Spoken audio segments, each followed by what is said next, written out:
Am I coming to America maybe to visit, but not to stay? Not in that racist country. Hell no. Yeah, we're gonna Um, bring Joe. We're gonna bring Joby here probably yeah, next year. Yet next, I'm bringing Joby here for a couple of weeks. yeah. Not to stay though. I'm just gonna be at the beach minding my business. That's the south. So she can meet a That white man. I'm gonna bring all of them at one time. and Big Cheese says I'm addicted to watching Black Americans and Africans argue who's the best slave on TikTok. You're Oh crazy, my Big Cheese. God, that's all you see. That's who's the best slave. Exactly right. Every show is who's the best slave. Exactly. Joby had put me in one of those chat groups, and that's what it was. Who's the best slave? Who's the best? I got a headache because a white guy came in there at the Joby Century. All you black people are stupid, and you should just give us all of South Africa, and you take the rest of Africa. Like, what? I said, what is Joby tagging me into? God damn. It was interesting, but yeah, we It can was. It was. there, Go ahead. get into the main conversation of the Okay. day.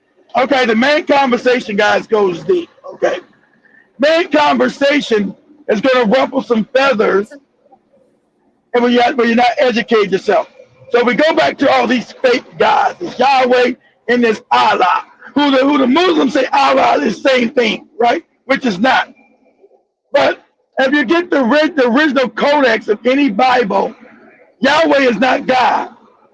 Okay, your first what we call the Septuagint coming out of Kemet, written by the Africans for the Greeks. That's what they say. It's a they always lie and say, "Oh, that's the Greek version, not the Hebrew." There was no such language as Hebrew. I've already proven that linguistically by Joseph, linguistically speaking, from Joseph Yehuda, who wrote the book Hebrew is Greek. There was never any ancient Hebrew language ever.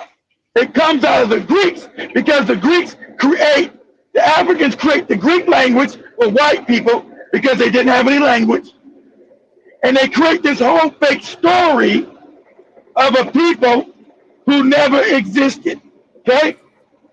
So, with this,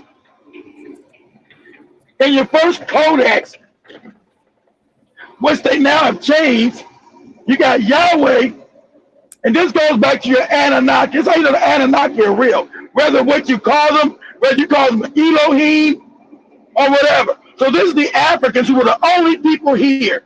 So I want you to understand how the African took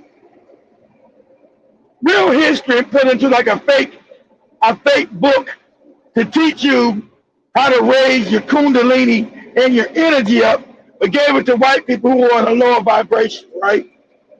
So when you get the first codex, the Septuagint, it has Yahweh at the council, which the Anunnaki talked about, right? And you have Elohim, they all had different titles. Yeah, Inky, Enlil, which is Yahweh as, and Anu, and this council, and I like to, Joby call them worldly beings, the other entities from another part of this galaxy, right? Which some people want to call them fallen angels. There's no fucking such thing as an angel and a fallen one at that. Okay? Let's get that. Let's stop being childish and using things that were given to childish people like Europeans and other people. So in the original codex, we know Yahweh is part of the council, and so we get Enlil, which is Yahweh, and we get Anu, which is his father, right?